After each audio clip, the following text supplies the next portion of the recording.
All right, you guys, if I was going too fast in class and you were not able to take your notes on using the matrix in your calculator to solve systems of equations in calculator, I wanted to send out this video so that you could get these down. I know that when you're doing them in class, it seems like you're always going to remember it, but when you have a ton of steps like there are in using the matrix, sometimes you need to have those steps written down, right? They're not hard, it's just a lot of steps. So matrix in the calculator to solve systems of equations, we'll just call them SOEs, so we don't have to write all of it out. All right, and just step by step. So we're gonna do the second button, and then matrix. Okay, and that's the first thing that we are going to do. So second and matrix. And you're going to go into the matrix 3 times all together. 3 times all together. Okay, and the first one, we're just kind of going to go in order. The first one is going to be edit. So you're going to do matrix, and then I'll put this arrow over to edit. Okay, and then you're going to hit enter on the matrix that you want. It doesn't matter, pick a matrix or just always use A, but you can always keep more than one in there. So edit and then enter. Okay, from now on I'm going to do the sign for the enter just like it is on like the calculator button enter. Okay, and then for this year, we're always going to use the 2 by 3. I'm not going to say always. More than likely, we're going to use the 2 by 3. And that is because we're working with 2 different equations, right? Those are the rows. So this is the first equation. This is the second equation. And it's going to have like 3 columns. So this is usually where our x's are. This is usually where our y's are. And then this is on the other side of the equal sign. Remember, in order to use the matrix, let's do that on this side. In order to use the matrix, to use, your equations must be in standard form, right? Must be in standard form. So let's put 2 down here just off the top of my head. 3x plus 10y equals 50, and how about negative 7x minus y equals 77. Okay. All right, so now we're in here. So now the other thing you need to remember is that only the coefficients go into the matrix. Only coefficients in matrix. You don't put any of the variables, right? Just the numbers. So what does that look like?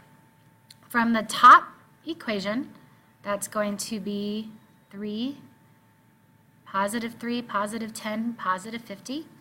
On the bottom equation, it's going to be negative 7, negative 1. Remember, if there's not a number there, it's a 1, and a positive 77. So after we hit enter, our next step is to enter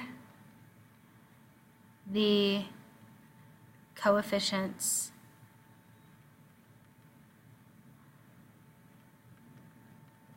into the matrix.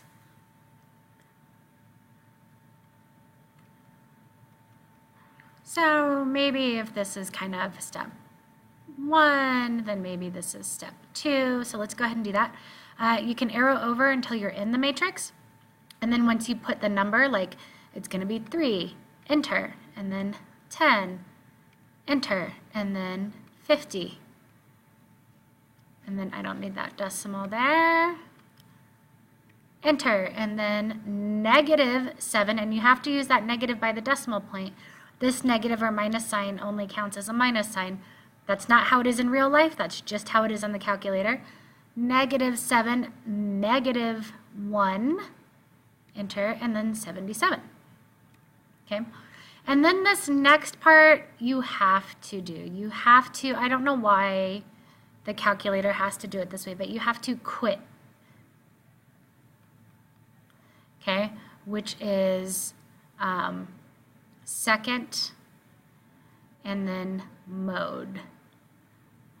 All right, so we do second and then mode, and you've got to quit. You have to do this part or it's going to mess up the whole thing. I'm not sure why you have to do that. I will have to ask TI, but you do. Okay, and we're done with the first part of the matrix. Now we go back in for the second part of the matrix. So we have to go back into the matrix. So we do second matrix.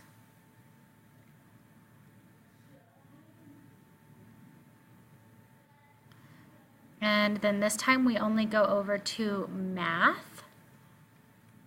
Okay, and then we arrow down to RREF. It's going to look like this, and I think it is B. I think it's B. Okay, so let's arrow down. So we'll arrow over to math and then arrow down. 7, 8, 9, 10. A, B, RREF. Enter. Okay. And now on your main screen, you should have RREF. Okay. Now we're going to go back into the matrix for the third and final time. So second matrix, of course.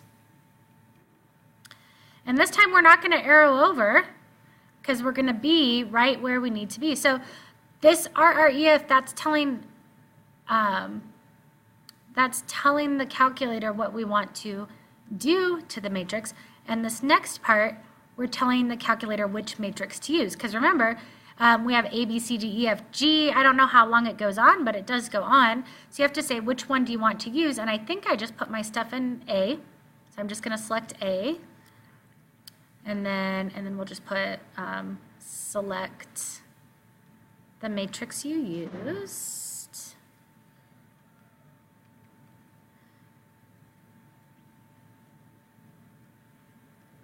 Okay, and then once you have it there, we're just going to hit enter.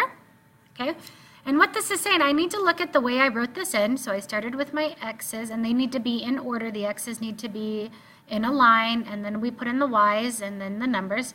So let's look at what this answer means. This answer means that if you look to my pointer where I'm pointing at the calculator, at the top, the 1 is where the x's were on the top one, right? On the top row. So this means 1x is approximately 12.24. Okay?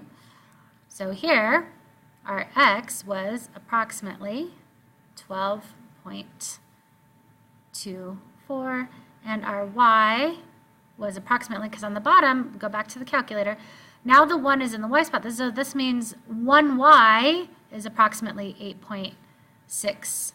And those are ugly numbers, and that's because I just made up those equations, 8.67. Now remember, if we're not doing a word problem, we do want to write these as a coordinate point. So my x is, oops, that was a negative. Did you catch that I missed writing that down? Stupid mistake. All right, we have negative, our x is negative 12, approximately 24, comma, and our y is approximately positive 8.67. Okay, and that is how we write the answer, always as a coordinate point if we're not dealing with a word problem. Because remember, in reality, we're not graphing them, but we're talking about two equations, and the answer to that systems of equations is where they intersect, and that would be the point on the graph where they intersect. So if you didn't have enough time to write these notes in class, please make sure that they get into your, because I didn't give you a stamp if you didn't do them, please make sure they get into your notebook and also in your table of contents so you can always find them.